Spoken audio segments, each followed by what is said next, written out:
mean to tell me we get Anthony Davis dropping 40, LeBron James getting a 40-point triple-double, Gabe Vincent actually having a positive game, and we still lose? Oh my goodness. Wow. What's going on, everybody? My name is Solo, and we are back with another video. This is game 23 of the 2024-2025 Los Angeles Lakers NBA season. The Lakers fall to the Atlanta Hawks 134-132 in overtime as a result of terrible turnovers and just overall missed shots that were ill-advised. Not to mention defensive breakdowns as well. Anthony Davis, 38 points, 10 rebounds, 8 assists, almost got a triple-double himself. A steal, 2 blocks, 6 turnovers. Not impressed with these numbers.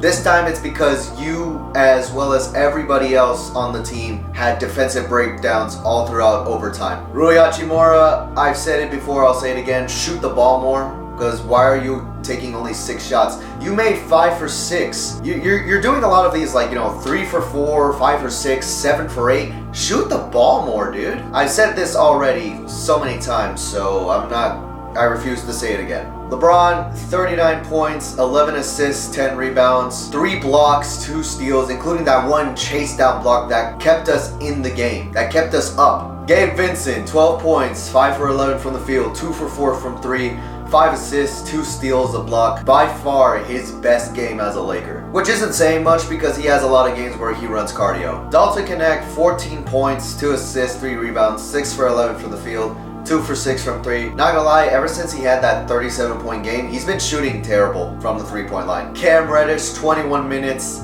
0 points, 0 rebounds, 0 assists, triple donut, a steal, a block, that's it. No scoring off the bench whatsoever. D'Angelo Russell, 8 points, 3 assists, 3 rebounds, 3 for 9 from the field, 2 for 4 from 3. Classic D'Angelo Russell. Max Christie played 31 minutes. He played a decent game, I guess. Still not what I expected him to play, but whatever. 9 points, 2 rebounds, 2 assists, 3 steals, a block. Played great defense in the 4th and fouled out in overtime. The Lakers as a whole shot 51% from the field, 51 for 99, 16 for 35 from 3, that's 46%, and 14 from 16 from the free throw line, 88%. 11 steals, 10 blocks, man, but 24 fouls. On Atlanta's side, Trae Young, game-winning three-pointer, 31 points, 20 assists. Oh my God, I did not realize he had that many assists. He had a 30-20 game. 31 points, 20 assists. 9 for 25 from the field, 5 for 13 from 3. Zachary Ricochet, the guy that they drafted first overall this past year's draft. 11 points, 4 rebounds, a steal, a block. Jalen Johnson, 12 points, 10 rebounds, 7 assists, a steal. 6 turnovers though. Clint Capella, 4 points, 4 rebounds, 2 assists, 2 blocks in 24 minutes. Onyeka Okongwu, 15 points, 6 rebounds, a block, 7 for 11 from the field in 29 minutes of playing time. DeAndre Hunter, 26 points, 9 for 15 from the field, 5 for 7 from 3. Anthony Davis was guarding Trae Young at the end of overtime, and DeAndre Hunter set a screen which allowed Trae Young to get open because Gabe Vincent was guarding DeAndre Hunter alongside Anthony Davis, which allowed Trae Young to be open from 3. Bogdan Bogdanovic, 20 points, 6 rebounds, an assist, 7 for 13 from the field, 29 minutes. There are 3 guys off the bench that scored in double figures. 2 of them scored 20 plus points. That is bench scoring. They shot right down the middle, 50 for 100.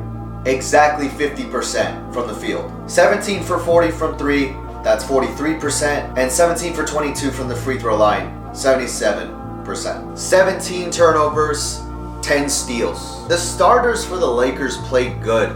We had all these guys scoring in double digits and we still couldn't win. Such a defensive breakdown, man. The Lakers got exposed for their ranked 4th worst defense in the league. It showed. And now we have Lakers fans talking about trading LeBron and Anthony Davis. Like that's gonna do anything. Okay, we'll just go back to irrelevancy. Okay, sure. Our biggest acquisition this past offseason was a coach. We ran it back with the exact same team, thinking that a coach was gonna be the change that could fix everything. And I'll admit, I thought that some players could play better. Like, I genuinely thought that Rui Hachimura was gonna thrive under JJ Redick's coaching. And in some games, he has. But in other games, it just seems like he doesn't want to shoot the ball. Sure, we filled up the stats across the board, but this game went to overtime. Those stats are inflated. Overall, a terrible defensive effort by the Lakers down the stretch. The only one locking in on defense was LeBron. Anthony Davis, how did you have 6 turnovers? This is another game where you ruin your performance by costing the game down the stretch. Terrible passes all around the board. Bad passes that led to turnovers. The Hawks just flat out took advantage of it. I'm tired.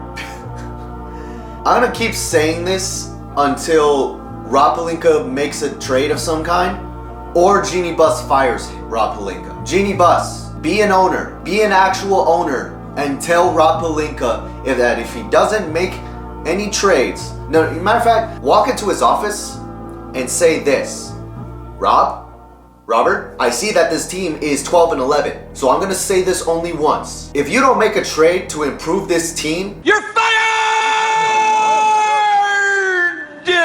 That's all you gotta say. That's all you gotta say. And if Rob Pelinka ends up making a trade, but that trade doesn't make them better, still fire him. Matter of fact, even if we do get better, fire him. I am tired of seeing this man sabotage the Lakers' reputation. I've said this before in an earlier video, but the reason nobody wants to make a trade with Rob Pelinka is because he has a terrible reputation. Nobody takes him seriously. The reason he got the job was because Jeannie felt sentimental because he was Kobe's old agent. And I don't want to hear any Lakers fans talking about Magic Johnson would have been a better GM. He traded away Ivica Zubac, who's thriving right now on the Clippers, for a bag of chips.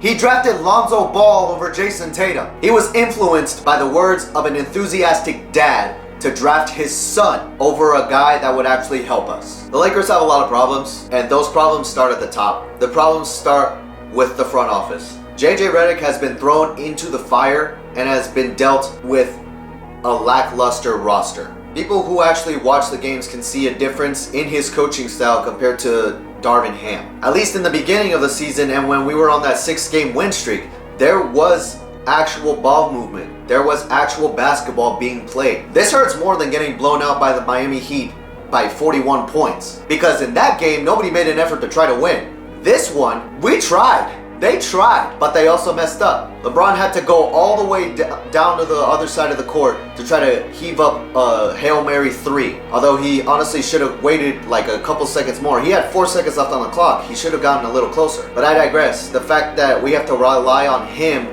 to hit the game-winning three-pointer is ridiculous. Because it's getting ridiculous. It's really ridiculous. We shouldn't have to do that. We're going up against the Portland Trail Blazers on December 8th. We're going to be playing at home. Honestly, I kind of wish we would lose so that it would put even more pressure on the front office to do something. Sure, we won't win.